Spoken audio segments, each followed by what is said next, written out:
I want to thank everybody for coming today.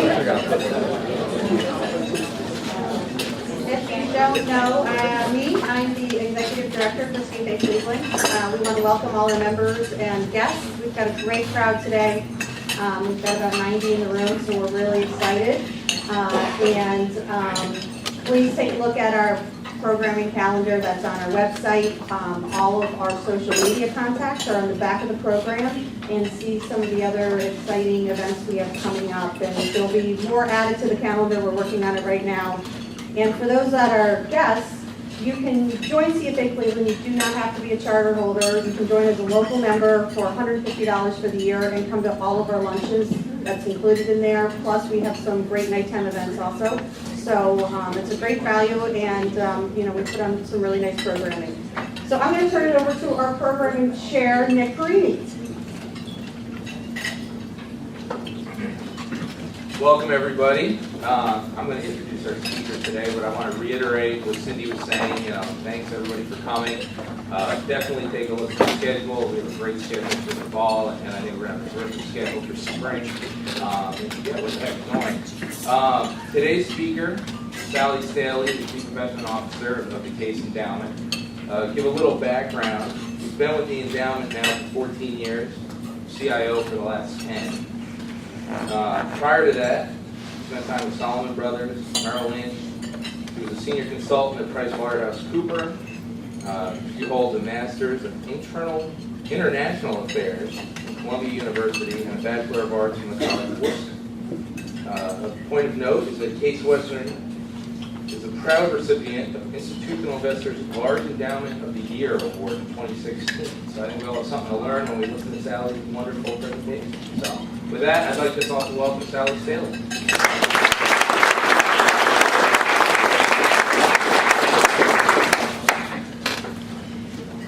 Well, good afternoon, everybody. It's really fun to be here. The date's been on the calendar for a while. I've been looking forward to it. And I know a lot of you in this room, so that makes it extra fun, I think, as long as nobody throws out trick questions or planning anything in advance to trip me up. But I have some thoughts to share with you today.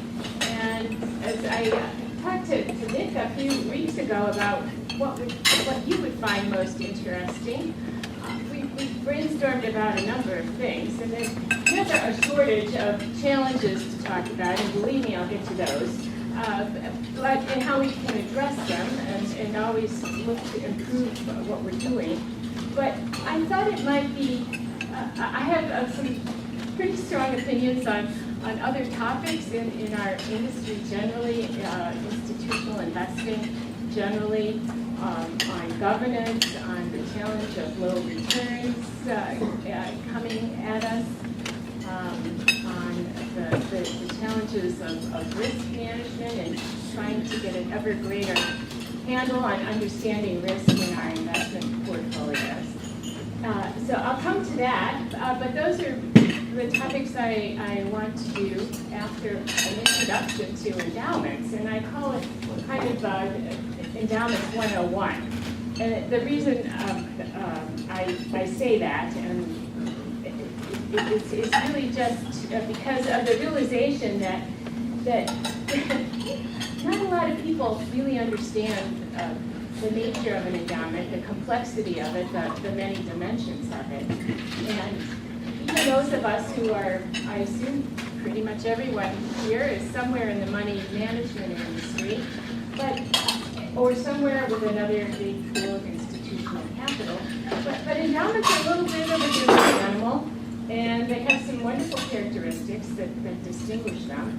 And I think they're really not very well understood. So I wanted to give you a quick 101 intro to endowments.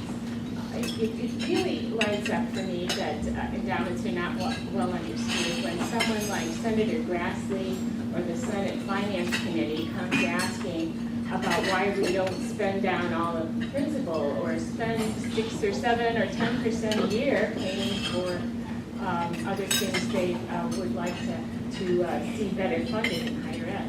So I thought, since all of you, I'm sure, have a degree or two from a school or two that probably has an endowment, You should be well-informed alums of your institutions. And because some of you may work for other endowments or type nonprofit entities with pools of capital. So I'll give a quick overview of what I think of as an endowment. And this is not any kind of scientific or academic picture, but it's kind of, I took a stab at illustrating how I answer when somebody in my family says, "What is it you do again?" And what do you do every day when you go to work? So here it is in a few pie charts. This is going to layer up and give you some kind of complete overview of the complexity of an endowment. And welcome to my world. The main point is it's the sum of many parts.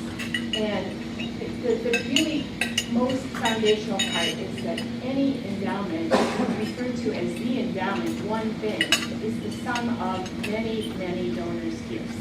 And this is just a portrayal that in the endowment there are many individual gifts that were given over widely different periods of time that are for convenience and efficiency tools to be invested in one account or one portfolio. This is actually, this layer feeds everything that will, and directs everything that will come above it. But each donor there gave a gift that said, don't spend this, invest it, guard it in perpetuity, and use the investment earnings to support a purpose or a project that I, the donor, are going to tell you what I want to do with it. Probably I will tell you. So those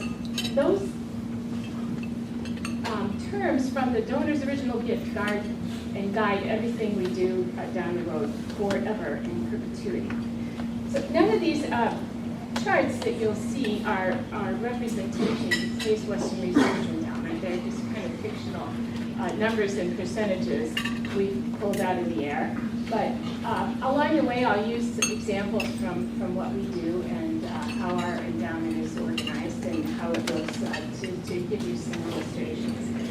So after all those donors' gifts are pooled, and we have something like 3,000 of them, it's always growing because donors are always giving, new donors are always adding to gifts, thankfully, and adding new gifts, and the old ones never go away, so that number grows and grows and grows. That's a good thing. And the thing that most guides whether this becomes an endowment, a donor's gift becomes an endowment or not, is whether the donor said, don't spend the principal, invest the principal, use only the investment earnings, never the original principal, to support whatever program or purpose I specified. So on the accounting level, those assets become organized into categories called restricted and temporarily and unrestricted. I don't want to go into that, but it's important in the whole scheme of things.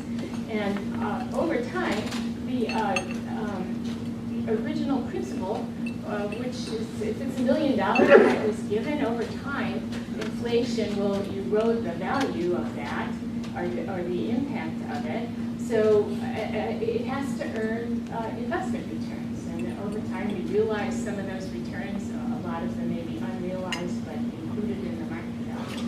And that's that. The temporarily restricted category may be bigger than the restricted one. So we're safeguarding all of that in perpetuity. The next layer is the purpose of the gift, and coming out of higher ed, I would organize the types of gifts we receive as gifts that support professorships or scholarships or other kinds of teaching, instructional activities, research. Plant would be our campus, or some of it's just unspecified or not. The donor did not give a purpose. It's just here, endow it and use it as you need it. So that guides many things as well. And all around Cleveland, we have these wonderful nonprofits that were endowed, whose endowments started 100 years ago. And family names as some at the university, at the orchestra, at the Cleveland Foundation, at the museums. It's a wonderful, there's a wonderful track of history through the names of the individual donors of our endowments collectively in the Cleveland area. So that's the purpose level. The next level starts to get into the investment layers, and this is where I'll spend more time. But as we pool all of these donors' gifts and all of the investment earnings that we generate over time, we have to invest them. And to do that, we usually start with some kind of asset allocation plan. And that is usually takes 10 or 12 categories, maybe fewer, maybe more, and does some kind of mean variance optimization on them to find the best combination of risk and return on the highest efficiency curve. And I'm sure you're all familiar with that, but that tends to lay out in what we call the asset allocation plan. For Case Western Reserve's endowment, we carved this up a little bit differently. We've got a couple more categories than this, but these are usually the big ones. And they may or may not be broken down in these percentages. We have a little less public equity, we have a little more private, we have a category we call natural resources, and so forth. So you may see this broken down with more detail or less detail, but a lot goes on inside these categories. And my staff, who works with me, is organized around the type of investing that goes on in each of these categories. So you would see that probably in other places as well if at the point the assets get large enough to require some specialization and different types of expertise. I would offer that hedge funds are not an asset class, but they are the risk rudder of a portfolio like this, and it's very convenient to categorize them as if they were an asset class because it's a large allocation and they have an important job to do. So they're very much a part of the risk return profile of the whole portfolio. And I could say more about that later, but they find sort of a bad. They're the bad guys. They're the ones you want to love, the ones you love to hate at the moment for various reasons. But they have an important role to play in a portfolio because they can do shorting. It's a really differentiated return stream. So mostly large endowments will have the equity piece will be global. There'll be a large hedge fund allocation for a large private equity allocation because of the liquidity premium over public equity. Fixed income is been a pretty low allocation to make that generalization in recent years while we've been waiting for rates to rise, and that waiting period has been painful, but someday we'll be right. Our allocation of fixed income is actually less than a third of what we have here just on the example. So after the asset allocation layer comes the investment selection layer, and this is where the staff goes to work sourcing and performing due diligence and making actual investment recommendations for the products, funds, managers that we use to put the money to work in each of these asset allocation categories. So all of you may work either at the portfolio level or you may work inside a particular asset class, either for an asset allocator plan sponsor like the endowment is, or for a mutual fund, or there are all, of course, different ways that we do our work in these different categories. So that's a popular topic, an important one, and I'll come back to it. And then on the top of it, I put liquidity considerations. It's not a very interesting or high science topic, but it factors down into everything else underneath it because we annually pay out a spending allowance to the university that actually funds all of these projects that our donors asked us to do. With large private equity and private real estate commitments, we have ongoing capital costs to keep track of. And some of the money that's inside the whole endowment, the whole pool, that's unrestricted, may actually be spent at some point. So there are always liquidity comings and goings, inflows and outflows to keep track of. And we don't have a policy for it, but we have to monitor it carefully. So those are that's the investment stack. Overlaying all of this, I just put 3 more boxes. One is investment objectives and benchmarking and risk parameters and spending needs have to guide all of this. There is the governance layer and investment decision making. Who gets the final say? Who sets the rules? Who sets the policy? Who does the actual groundwork? And who gets the final say in what does or doesn't get done? And everyone, there are slightly different models for that. And on top, I put regulatory and statutory requirements. UPMIFA, of the state of Ohio, guides our fiduciary responsibilities, the uniform,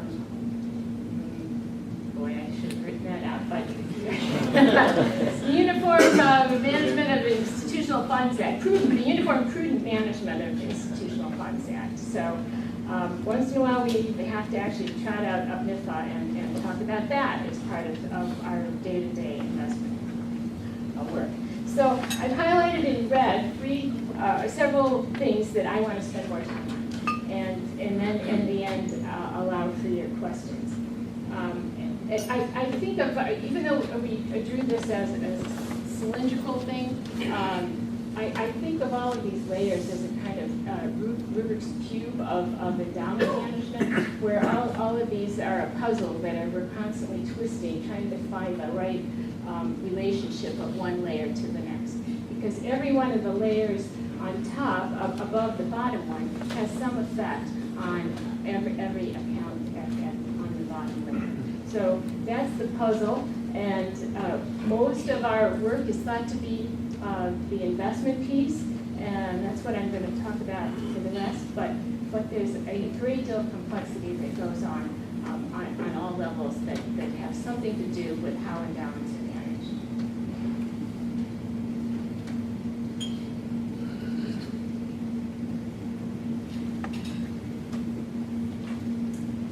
So, these are my thoughts on what I would like to focus the rest of the time that we have on. And you're welcome to ask me a question in the middle of any of them. But I have a few thoughts and maybe a few things to challenge you thinking with as well. I put these in an order that seemed right to me, but as I looked at it again this morning, the one in the middle, the challenges of the slow growth, low return environment, really jumped out at me as something that's feeding all of our lives at the moment. We have a nominal return target that is kind of outside of reality at the moment. Maybe there's a different way. But what's that? It's not investable. It's not investable. It's not achievable.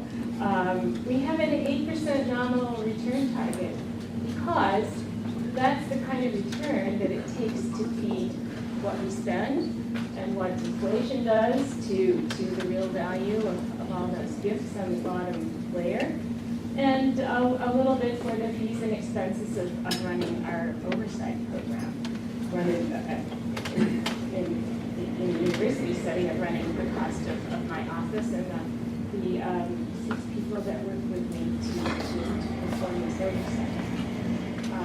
8% is a really tough bogey. If you look across all of the major market indexes that you can gather up and look out for long-term 20-year periods, there's barely an 8% on the page. There we go. You can look at equity and credit and rates and natural resources, commodities, you name it. There's barely an 8% return on the page over 20-year periods, except in real estate.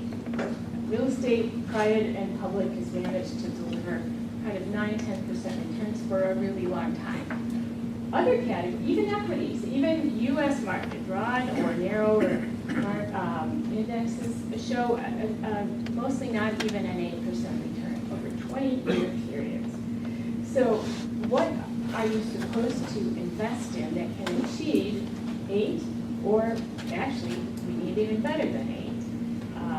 And it's increasingly one of the biggest challenges I have in constructing the portfolio, in recommending asset allocation to our investment committee, in looking for alpha, which I'll talk about a little bit more, and in trying to guide this whole complex portfolio toward the return that it needs to achieve. Endowments tend to be global, and larger ones tend to be global investors. I think we're a global university. We have students and faculty coming from all over the world. We in turn send them out all over the world.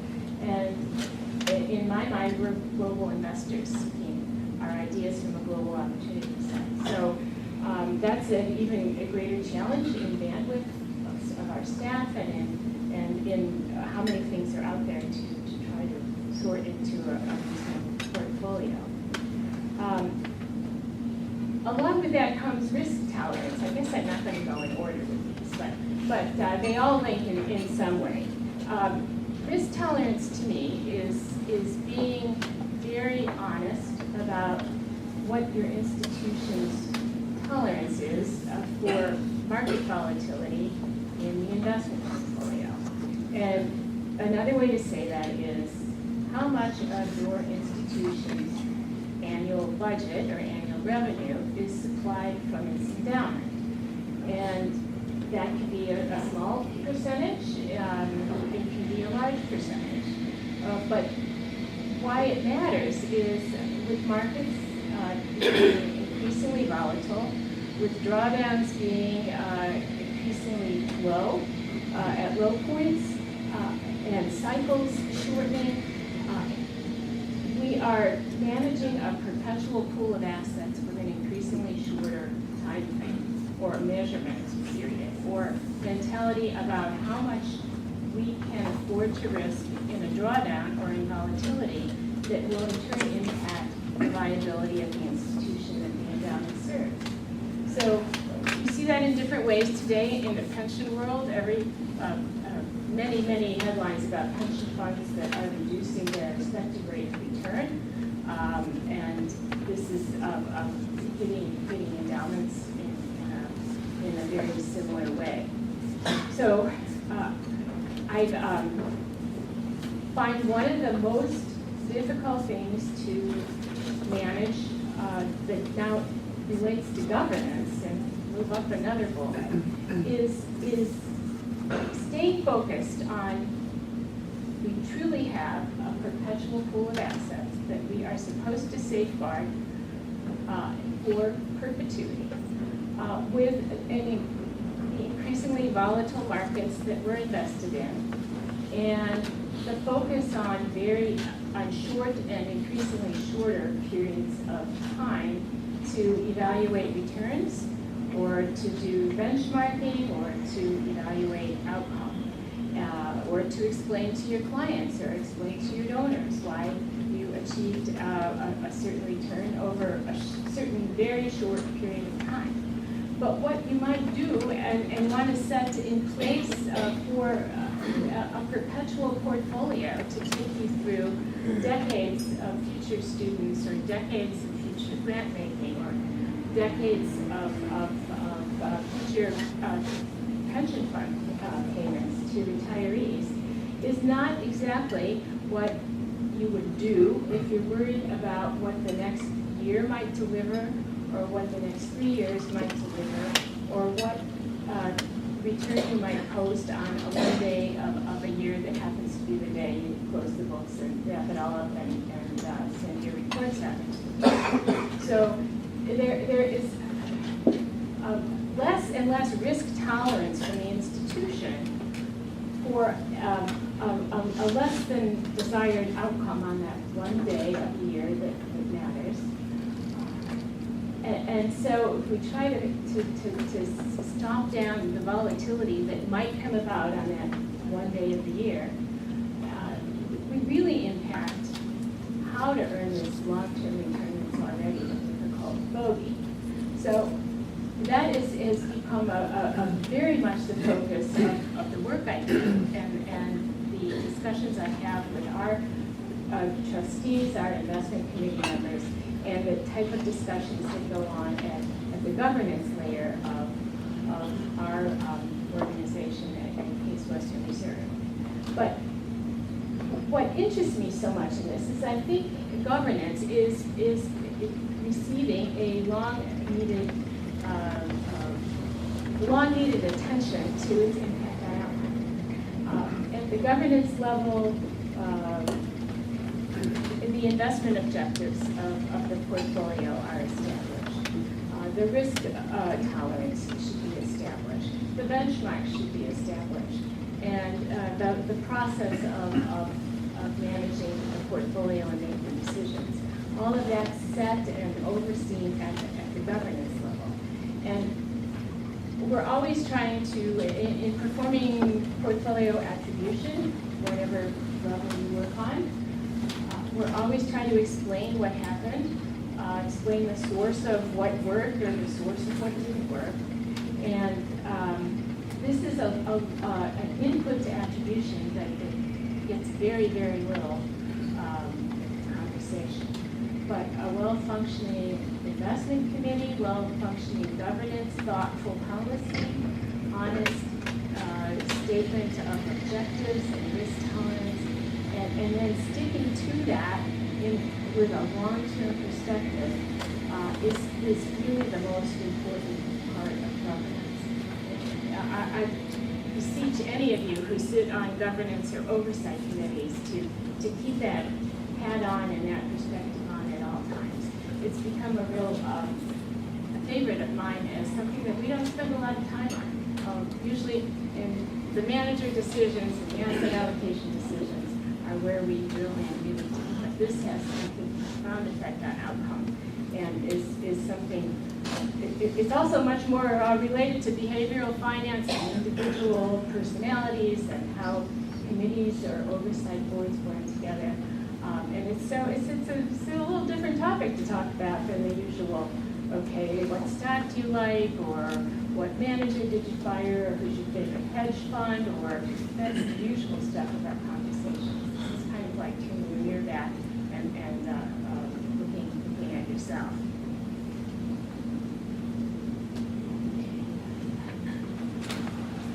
So the governance feeds into investment policy, especially to risk tolerance.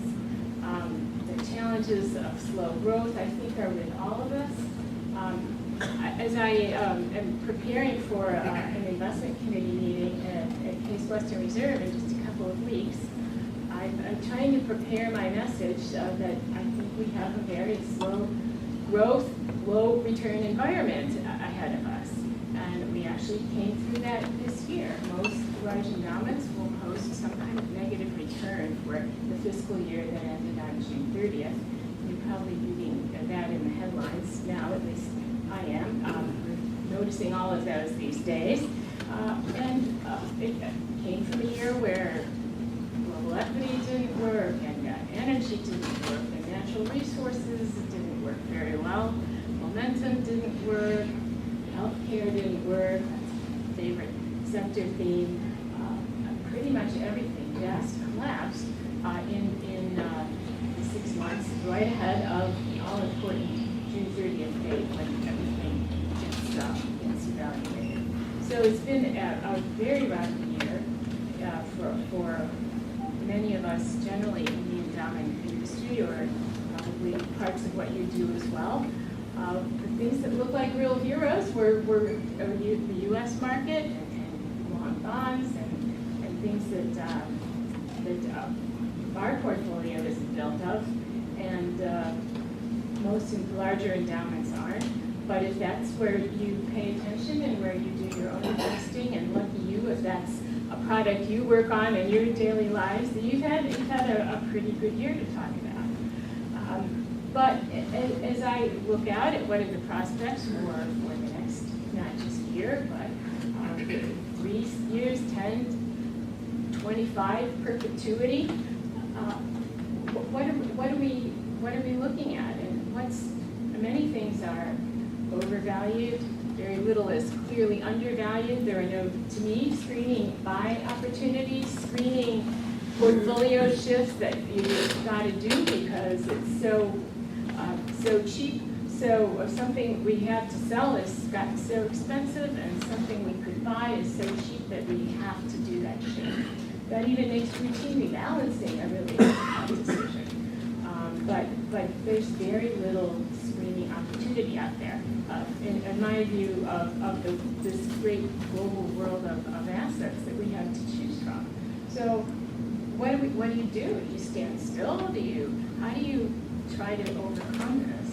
And I think it again goes back to governance and a tolerance for risk.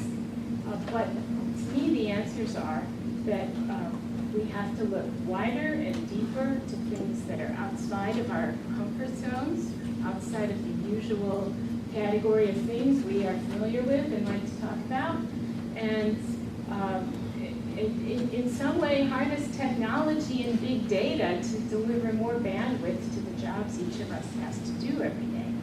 So if one of the there are 3 investment directors that work with me usually oversees, I don't know, 50 relationships or has pretty regular conversations with 50 managers, 50 products. How could that person expand their reach to notice more potential investment products around the world, to figure out how would they impact our portfolio if I could understand them and understand the business organization behind the product? Is there something I could notice and incorporate in what we're doing now?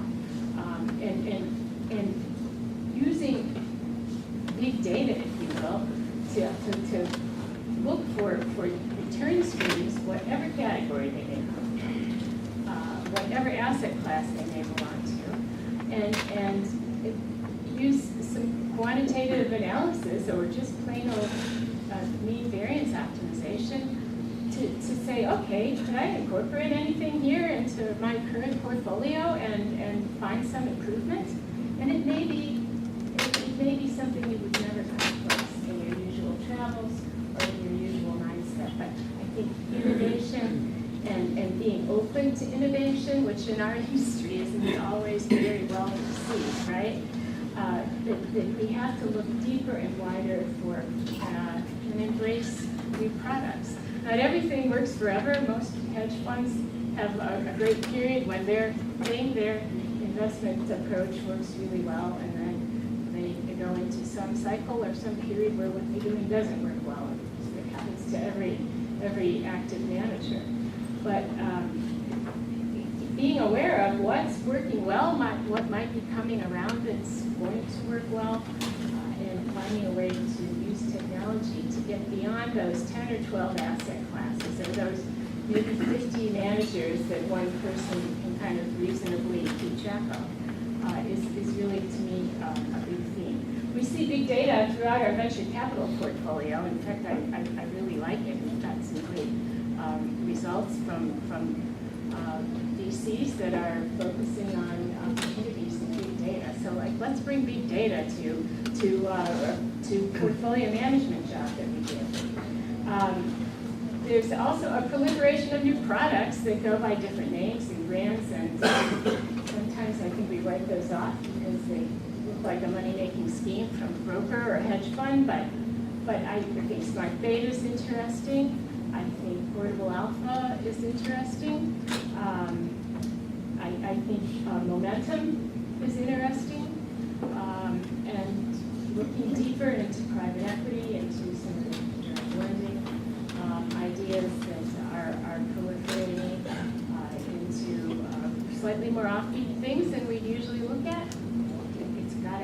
some time devoted to it. So that's what I mean by innovation. It's really getting outside of those 10 or 12 asset classes that we're so devoted to, and looking for things that perhaps don't fit in one of them, or cross some gray area between, or maybe hard to benchmark, or may get cast aside just because they just seem more trouble than it's worth. But I think we have to dive in and see if it is possibly worth the trouble we'll have to spend on it, or the time to make the case for it. The last thing I really wanted to talk about for a minute before I take your questions is accommodating special interests.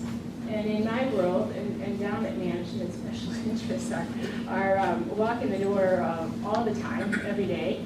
I put only one here because I could go on for too long about special interests, but they cover a broad range of categories from, I'll say this very carefully because we probably have donors somewhere in this room, alums in this room, but we have a running list of all of the investment products that we've seen, or investment managers we've met who have some affiliation with the university. They may be alums, they may be donors, they may be parents of a current student who happens to be VC with a fund in California, and his son has just come as the first year, so maybe we'd like to put a few dollars of commitment into his venture capital fund. So all of this, and maybe we would. I mean, we welcome that conversation, but those are sort of adults with special interests to manage always. A big one at the moment is ESG, environmental, social governance related investing. I don't know if any of you are faced with that topic, but it's a really interesting one. And it comes in mostly through our students who have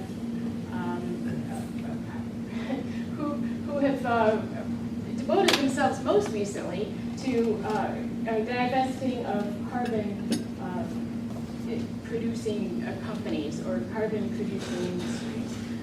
But I think of it as even a broader category, not just carbon divestment, but things that are generally related to environment and social and governance topics. And I personally think that's a really good cause. I like that idea of supporting those things. But I always strongly oppose any idea for any divestment. I have to. That's my job, because across a university of 10,000 students from I don't know how many, 100 countries or more, and every possible field of study and piece of research that goes on a place as complex and wonderful as it is, there's a special interest hiding anywhere, everywhere, whether it's a political one or a social one or a country one or animal rights or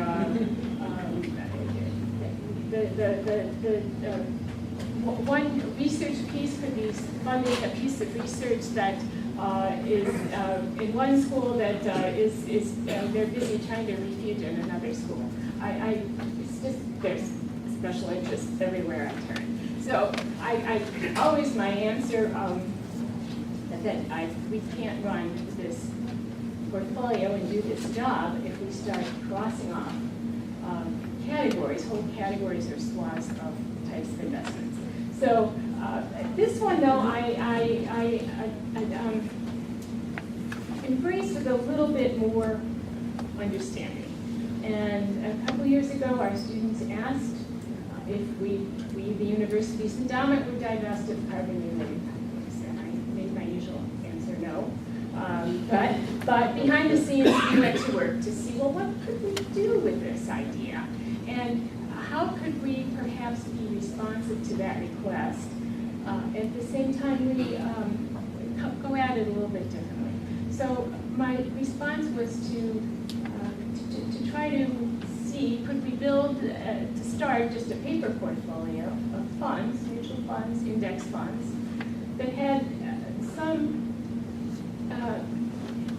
something good to do with environmental or social topics, that were doing the right things, that had good governance ratings, had social investing criteria, were viewed as good corporate citizens, whatever. We used somebody else's criteria, thankfully. We didn't have to build our own. But how could we just narrow our investment universe to just those funds? And could we build a reasonable portfolio off of that could be competitive with the rest of our global investing activity and could be competitive against the one equity benchmark we use, which is really not much related to the all-country world index. So it's been an interesting exercise, and it's been a live portfolio that has some significant dollars in our endowment for the last 6 months. And that's nowhere near a long-term track record, but it's always nice when something you're doing that's new gets off to a good start. And it's a much nicer conversation to keep people updated on. So those are the things I wanted to share with you, and to emphasize that perpetuity is a really long time. We passed through for a few years, and yet these endowment assets are intended to be around for generation after generation of students. And getting the investment piece right, and the oversight piece, and the spending piece, all of those right at one time for the current generation of students is a really challenging job, but it's a very rewarding one, and I enjoyed sharing the thoughts with you. I would be really glad to take any questions you have too. Sally, you mentioned under the topic of governance, although the idea has been more formalized for banking, have you ever tried to formalize, say, a statement of risk, capacity, appetite, and tolerance for the endowment? For governance or for banking? Well, so if you're in your IPS, for instance, do you have a formalized, risk capacity and risk appetite? It belongs there, but we do not. It has been very difficult to arrive at a common definition of what it is. It depends on, if the market's up big, this year we have unbelievable risk appetite. And if it's down, it's like, oh my gosh, we might lose money. So that is partially what I mean by this mismatch in time frame. I should have let you all know my colleague Keith Moore is here with me, who helped think through a lot of this, and he is a CFA charter holder and has some very great ideas about what might be interesting. So, and I'm happy that our staff is. Direct questions. Yeah. What else? Given the fact that you're managing an endowment fund, how do you think about investment horizon when you approach different investments for different parts of the portfolio? What's the relationship there? Partially risk tolerance, partially liquidity needs, and there's certainly a return advantage to the liquidity premium for private capital investment. And the more of it we could incorporate, the better we could probably push our returns up. And especially if you look at that liquidity premium as alpha over a public equity benchmark. But there's the more you add, the less flexibility you have to rebalance, to reallocate. The more you are at risk of having to find liquidity at a moment where you have to get it from whatever's liquid and not from what's got the best, what's most appreciated or what's least depreciated. You have to get it from whatever's liquid. So then you're forced to just liquidate something because you need money, and you're not able to thoughtfully liquidate what makes so that's the position we're in. I have another one of my. Can I have to stay at the microphone for what I'm going to do? Can you hear me? Okay. There are 8 trustees who form the investment committee for our work, and this is all confidential, right? Of course. 5 of them come out of somewhere out of private equity or venture capital industry, and 3 others have sort of varied financial backgrounds. So I've been sort of joking that we need to find a hedge fund person, and we need to find a real estate person and an equity person, and sort of like smooth this out a little bit, because no matter what we're talking about or what we're trying to address or what challenge we're trying to fix, the answer is add more private equity. But it's not, there's not an infinite appetite for those reasons. What else? I think you have the right idea of kind of saying, hey, it's a good idea to shift into some of these alternative asset classes, direct lending, whatever. But at the end of the day, you're kind of doing that on the margin, and maybe it gets you a little bit of alpha. Are you guys tactical enough to be able to say, hey, we'll shift our main categories of investments, our main asset classes to sort of delever a bit, take some chips off the table, not an actual cash, but just a risk spectrum, to kind of wait for a time when there are better opportunities to put some real effort to work? Was that difficult given where you guys operate? That's a really good question, and the answer is really difficult.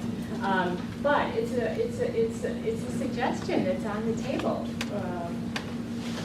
Could we be more opportunistic? Could we take this kind of big battleship of an asset allocation plan and be more nimble with it? Be more tactical or shorter term or opportunistic, whatever you want to call it. And boy, it depends on the day you ask me what I think about that, because I think it would take our eye off the long-term ball.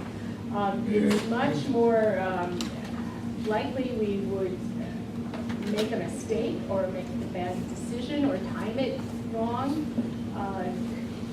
If we're trying to be short and cute and quick, then we would make a decision, a bad decision over very long periods of time. But I think it's a place that we have to give some consideration to.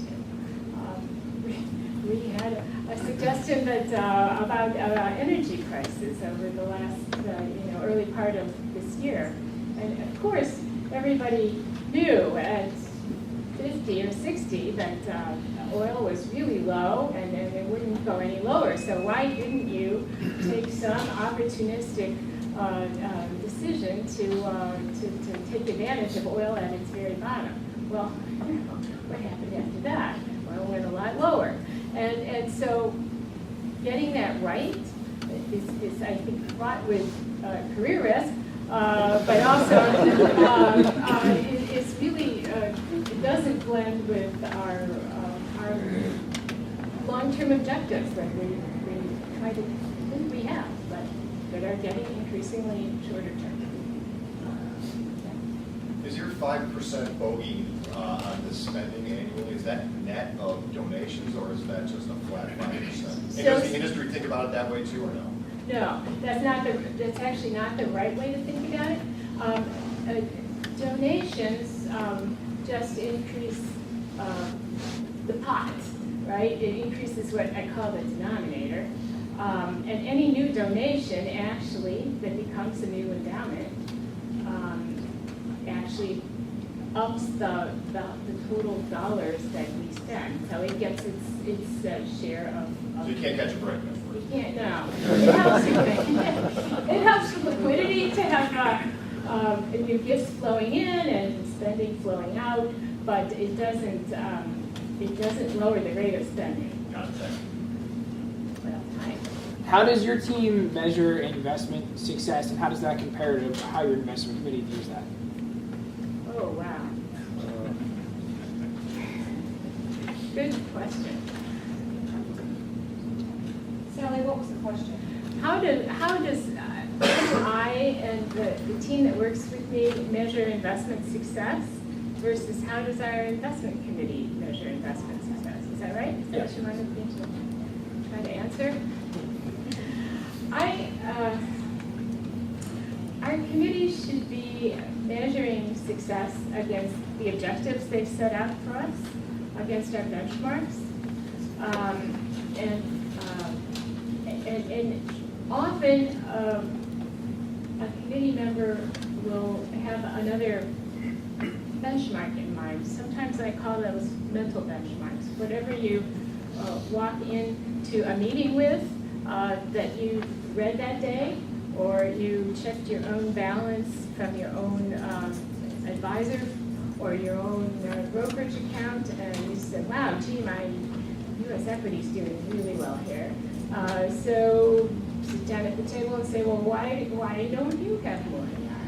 I'm doing fine with it. So that mental benchmark that's not something official, it's not in our objectives, not in our benchmarks, but it's still a bias, right or wrong, that someone brings to the table. That's, I think, pretty common in investment committees. I sit on one, a couple myself. It's very interesting to be in the other side of the governance seat. And you have to constantly kind of remind yourself that you have to look at this portfolio through the objectives of this particular entity. But amongst ourselves, I really admire our team's ability to take on innovation, to take on looking wider and looking differently than the way we've done their work for many years. And seeing how can we look further into world investment opportunities and new products, and see if it'll fit with what we're doing and enhance it. So anything you start new is always got, we call it entry point risk.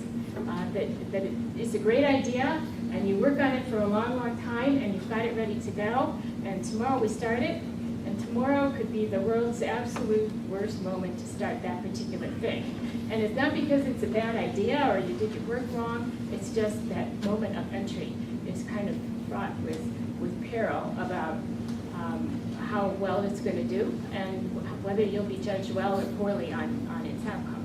But I view the ability to be open to that and to incorporate it into the way we've done our work for a long time, into the traditional model of picking managers and picking products and the hire-fire decisions. They're the most fun things to talk about usually. But that's where I think really things have to change. To get to this, to have a prayer of getting to this really tough 8% bogey. So no matter what a part of the investment industry you plug into, I think everybody has a part to being more open to how are we going to get this job done. I don't think we're going to be successful in the same way, in the same models we've used for a long time. Yeah. What is the current endowment industry's view on active versus passive management? And have you seen that shift during the time of this?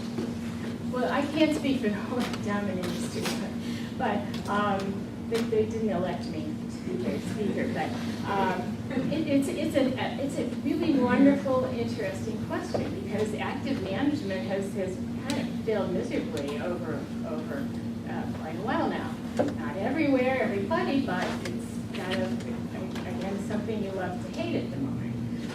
But at the same time, there are more indexes and more passive investment opportunities growing around the world all the time. So how do those two things come together? And I think there is much more work that we could do rigorously, quantitatively, on what's the right blend of those two things. If you want to have a core passive position in a very efficient asset class, and then surround it with some kind of satellite or niche managers, niche strategies, I think that's a great idea. But how do you kind of rigorously prove that the right blend of those things is, what's the right percentage for the passive core? Or should it be small? Should it be large? You're going to just pick a number out of the sky that kind of feels right? There's way more work to do to kind of answer. I think those two things can coexist in an asset allocated portfolio like ours. So I think the sort of all or none thing is just a ridiculous conversation, actually.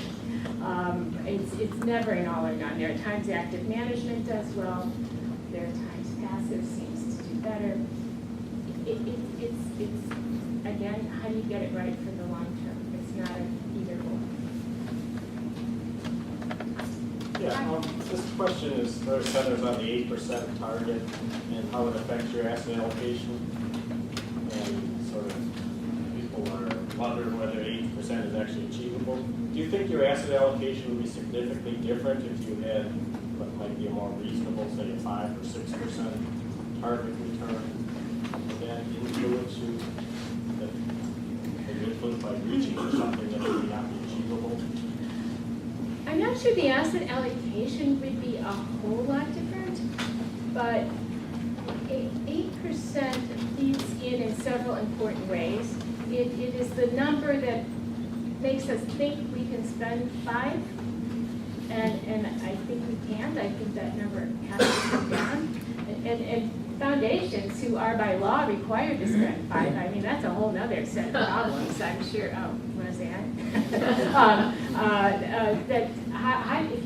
We're not required to spend 5, we're used to it, we kind of build the budget on it, but we're not required to, but foundations are. So that's a whole nother view of this problem. So I don't think our asset allocation would change a lot, but as we compound the denominator over time, as we project what spending will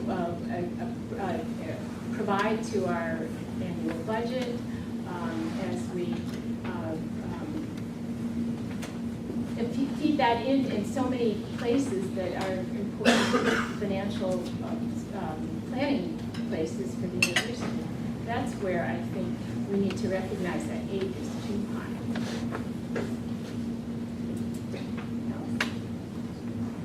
You mentioned real estate as an asset class that has been able to beat that 8%. Have you noticed more money being allocated to real estate? Oh boy, that's another fraught with the peril conversation, because one of the hardest things as practicing investment people we have to fight all the time is chasing what is just the best performing thing of the last quarter year. Now, real estate's got a long track record to point to, but on our the list of things that did best for us down to worst for us over the last year or 3, real estate's at the top of the list. So do you just plow everything from energy into real estate right now? Do you sort of allow that conversation around the investment committee table? Not allow it. I don't get to allow those things, but do you encourage it or discourage it? It's totally. When does a new product or a new idea tend to show up for us and light up? It's when somebody or something or a product has done really, really well. It's been on a great run. It's delivered great performance. It starts to show up in anything you search for, anything you hear about. And you're looking for a new hedge fund, and you call your friend down the street and say, "Who are you talking to these days?" And the answers you get are, everybody who's done the best most recently. So you are just constantly tempted to base your decisions on what just did recently, off the period we're coming off of, not off of what you think has the best prospect or most undervalued or has done the worst most recently, which is where in that, so low by high, but that we constantly trip ourselves up with it instead of buy low, sell high. Does anybody have any, oh, okay. I'm one more. sorry, would you Yeah. mind sharing, because you pointed what percent of your portfolio is active versus passive?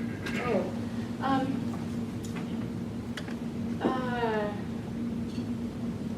well, we have some just pure index product, and we have some smart beta. And altogether, we could probably call that about, I'm gonna look at, Keith, about 12%? 12 to 15%? Passive? Yeah, Got it, passive. thank you. If you consider smart beta, Yep. do you consider smart beta passive? Sort of, Smart. kind of. So after that is really, really purely traditionally passive, and the other portion is smart beta. For those smart beta products, are you using active managers trying to catch that factor premium, or are you actually using ETFs or your true smart beta businesses? ETFs. To me, a smart beta is indexed passive product being combined in weighted in risk-aware ways that then you're using that process to try to create alpha. So I wouldn't throw active management into that, but maybe somewhere it's done that way. Sally, thank you so much for coming. Oh, you're This was welcome. Thank you for wonderful. having me. Thank you, everybody.